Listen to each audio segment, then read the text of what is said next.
Well, when it comes to specific sports training, personalized programs are the norm. But according to our fitness expert, Wes Cole, there are a few exercises that will make you better at anything you do, right? Absolutely. You know, just like you said, a lot of it depends on your sport, but I found that these few exercises that we're going to go over, they work with just about everybody. All right, and we're going to start out with some lateral training. Well, the thing about lateral training is this is something that I see a lot of people not doing in the gym. They get on the treadmill and they get their aerobic work, or they might even do some sprints. But if you look at sports, you know, a lot of sports, there's a lot of lateral movement. And if you're not used to it, not only will it hurt you in your sports, but it actually can lead you to some injury. You need to build up that tendon strength in your ankles. Okay. This is what I like to do. This is a good warm-up I like to do for a lot of my clients. It's just a little lateral hop.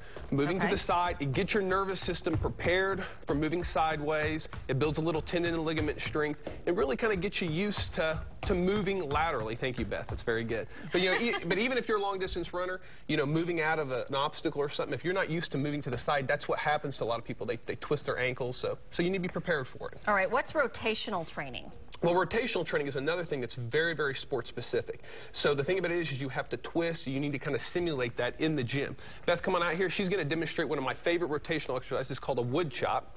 And what she's doing right here is she's twisting to the side, and she's actually really strong. This is kind of a lighter weight, but feel free to go a little bit heavier or lighter if you need to. But she's exploding through the hips. She's really working that core, and this is something that you'll really feel on the court, on the tennis court, on the basketball court, if you play golf. But really getting that rotational strength is something that a lot of people leave out in the gym. Thank you, Beth. That's a big weight for a little girl. She's great. Yeah, she's pretty strong. Very nice. Plyometrics, that's fancy for jumping, isn't it? Yeah, plyometrics, it really is, and it's very scientific. A lot of people try to overcomplicate it, but in a nutshell, basically what it is, it's a style of training that basically suggests that if you want to be fast, you have to practice fast. Okay. And this is just a basic plyometric exercise. These are some plyo hops. And what Beth's going to do is she's going to put her feet together and she's going to move real quick. And then go ahead and hop forward, just like so.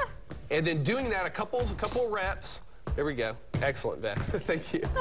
Moving that really builds up the speed, really improves your athleticism, but it gets you real tired real quick. And remember, the whole aspect of plyometrics is to develop speed. So if you get so tired you can't move fast anymore, you're kind of breaking your point. So really focus on moving as fast as you can, and I guarantee it's amazing. You'll feel it. I'm tired watching her. I think we have somebody else for this one. Explosive strength training. Well, not only do you have to move fast to really aid your sports, but you have to teach your muscles to contract quickly. We've always been taught in the weight room to lift the muscles slow and in control. The new way of doing that now, the way that a lot of athletes train, is they lift the weights explosively to really teach their muscles to recruit their fibers real quickly. You don't have to use weights to do this because it's kind of advanced. But what Kyle's going to do right here, one of the best, easiest ways to try to introduce yourself to explosive training is a push-up, a fast push-up. Yeah, right. Just like that. I know you can do it. I know you can do it. But right here, just like that. Thank you, Kyle. About 30 more. Okay. That's it. But like I said, that was great. He's real quick. Remember, speed is relative. So you know, as fast as you can do it, even if it's real slow, trying to recruit those fibers, I guarantee you'll see a difference. Yeah. Quick answer for B. We had a viewer question. What is your opinion on sports drinks? I like sports drinks for performance. If you're about to run a marathon or if you're about to run a race, you know, go for it. But if for weight loss, you know, I've told clients many times before, if you're guzzling down 1 or 2 things of Gatorade, you know, when you work out, you're working off your Gatorade. Right. Usually the answer is somewhere in the middle. If you're really working on weight loss, but you don't really like the taste of water, dilute it.